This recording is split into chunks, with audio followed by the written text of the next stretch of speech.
Hi everyone, welcome to another Canadian Conversations brought to you by Merit Canada. I'm Jordan Bateman, Vice President Communications for the Independent Contractors and Businesses Association, the voice for open shop construction in British Columbia. And today I'm joined by my boss, Chris Gardner, the President of ICBA, is here to talk about how BC has handled, construction in BC has handled the COVID-19. Chris, how are you doing? Good, doing well. Thanks very much for setting this up. Looking forward to the conversation. Yeah, like normally you and I'd be in the studio together chatting away, but of course we have to be more than 6 feet apart. So you're in your little office and I'm in my little office, and the entire nation gets to watch. It's very exciting. Yeah, these are definitely challenging times, right? We haven't seen a health or economic crisis of this magnitude since the Depression. So we're going back 90 years effectively. And for so many individuals, families, businesses, the impact of COVID-19 and the resulting economic fallout is harsh. It's going to be unforgiving. Millions and millions of people have lost their jobs. So it has been very devastating. Yeah, well, let's talk about how British Columbia has held up. Obviously, our numbers early on were a little bit higher than a lot of the country, and now have basically flatlined, only 7 new cases as yesterday. But construction never stopped in BC. So why don't you talk to folks across the country, how did construction adapt to the challenge COVID presented? Yeah, we were fortunate as an industry that in British Columbia, construction was designated an essential service. So initially there was a lot of confusion, and the confusion stemmed from, first of all, dealing with the virus. What does that mean in terms of how we operate? Will construction also be shut down? What about the personal protective equipment requirements, the new physical distancing requirements? So after a few weeks of everyone adjusting to those new protocols, construction in British Columbia kept working. That was very important. There's 250,000 men and women who work in construction in every community in this province. It's a lot of families, a lot of individuals who rely on those paychecks to keep to support themselves, their communities, and keep our economy going.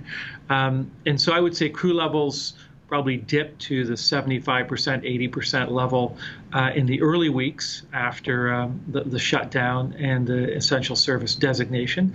I would say now we're above 90%. Most construction sites are open, supply chains are holding, and people are working safely. As of last week on May the 6th, WorkSafe BC had not recorded a single incident where a construction worker was deemed to have contracted COVID-19 on a construction site. So it demonstrates the leadership that construction professionals have taken on this issue. You can work safely in this very challenging environment. You do have to follow the guidelines. There are some new ways of working that people have to adapt to, but construction, I think, has been leading the way and has shown that we can work in this new environment safely, and people can still support their families. Yeah, in those early days, I mean, it was crazy for us trying to get information out to our member companies. They weren't sure what to do, but really early on, many companies stepped up. Kirkhoff Construction, Leadcore, Lower Mainland Steel, Jacob Brothers, a number of large companies, Kiewit in British Columbia, stepped forward with new protocols. And what was heartening is they weren't selfish about them. They were handing the documents around. Like any company that wanted a safety, to see what Leadcore's safety guidelines were, could get them. And they were posted to our website. So an untold amount of, or an unprecedented, to use a cliche now, but an unprecedented amount of collaboration across the industry. There was, and that's a good word, collaboration. There was a lot of collaboration, communication, sharing of ideas. There is that sense, and this is also a term that's been overused a lot, we're in this together. And I do think that people in construction did want to genuinely help out their colleagues, and in some cases their competitors, and say, listen, this is something we've never seen in our lifetimes. Hopefully we'll never see again. And we all have an interest here of making sure we can do this safely. We can keep our workers working. We can keep construction going. We can move our province forward and build the infrastructure that we need to create jobs opportunity and continue to build a competitive economy. Yeah, and the willingness of the provincial health officials to work with us on plans. They came out early with, guidelines for construction, guidelines for mines and natural resources, guidelines for work camps. Site C, for example, which is a massive hydroelectric project in northeastern BC, it has a giant work camp. It's running at about 30% of its normal capacity, the work camp right now. But again, not a single case of COVID-19 in that work camp. They've had some workers self-isolate for various symptoms, none of them related to COVID-19. But again, an example of how the guidelines work if you stick to them. Yeah, and I think now the number is, I think now close to 900, between 800 and 900 workers who are in that camp. And they're all working, they're living in fairly close quarters. But to have a concentration of construction workers, have no recorded cases. And remember, they're working on critical path items for a construction project that's approximately $10 billion in cost, and that's a critically strategic project for our clean energy grid to ensure that we're able to meet the energy needs of British Columbia and other jurisdictions across the country in a way that's safe and carbon free. So very important project. And again, workers in British Columbia, the construction industry is leading the way. Yeah, absolutely. Across the country, there were different responses in various provinces. Ontario virtually shut down their industry. Quebec, very similar. But the BC example has really proven you can do this work safely. If you have to limit to lifts to one person or two people, you can do that. You can work in a socially distant manner. So a lot to be proud of there. How would you grade kind of the national government response to this crisis? There is a business development side to all of this, and paying the workers, things like that. Is government doing enough to help these businesses make it through what is a tough time? Well, I would say this. Just given the scale, the scope and scale of this crisis, where our economy fell off a cliff, literally fell off a cliff. And so the sharpness of the downturn and the compressed time frame, this was not a slow burn of decline in economic activity over 6, 12, 18, 24 months. This was almost immediate, over a matter of 2 weeks. And so governments were faced with putting together programs that would normally take 18 to 24 months through consultation and reviews and ensuring that everything was right. So governments were forced to act extremely quickly. So I would say on one level, they were under a lot of pressure, and I think did a fairly good job. Now, the challenge is nothing's going to be perfect.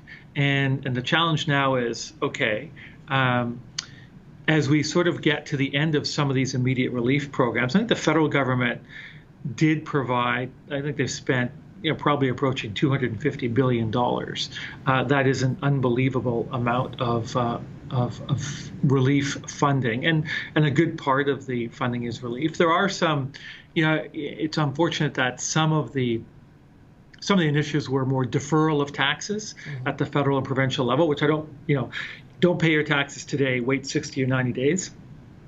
Doesn't really help you if your market's gone away and your business is at risk of collapsing. You're not going to have the cash flow 60, 90 days later. I think in the initial desire to support individuals and keep individuals working through the 75% wage subsidy, I think those were fairly good efforts. The challenge now is the recovery. We have to open up our economy in a way that is safe and in a way that's purposeful, but in a way that ensures that we're going to be able to generate opportunities going forward so that we will be in a position to pay back the enormous amount of debt that governments are accumulating. And let's not forget that at some point in time, this will have to be paid back. And so just as much as it was important for governments to act quickly and be bold and decisive, they're going to need to be just as purposeful and deliberate about how they plan the recovery. Yeah. All right, last question. You and I have talked to many of the ICBA members here in BC. We heard from many of them, January and February were two of our best months ever. We were rocking and rolling. 2019 was one of our best years ever. Even for ICBA, the first 2 months of 2020 were excellent business-wise, some of our best months ever. That, of course, ground to a bit of a halt.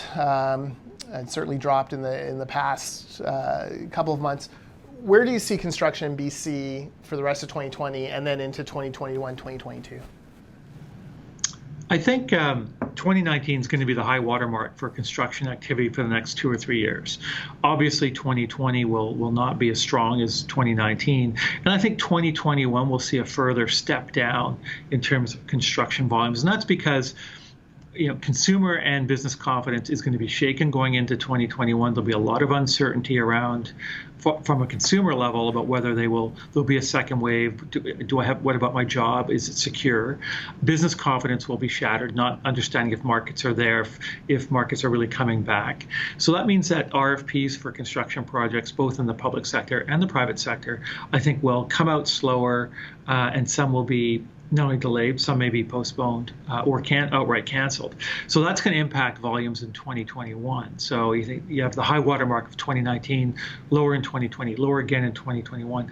Do we see in 2022 a stabilization, maybe a return to positive growth in terms of construction volumes?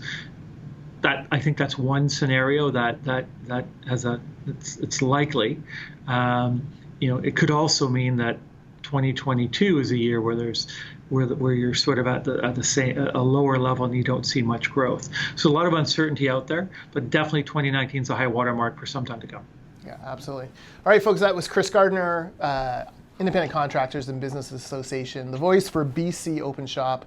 We'll be back again next week with another interview with another Merit President talking about construction in Canada. Thanks for watching. Great. Thanks, Jordan.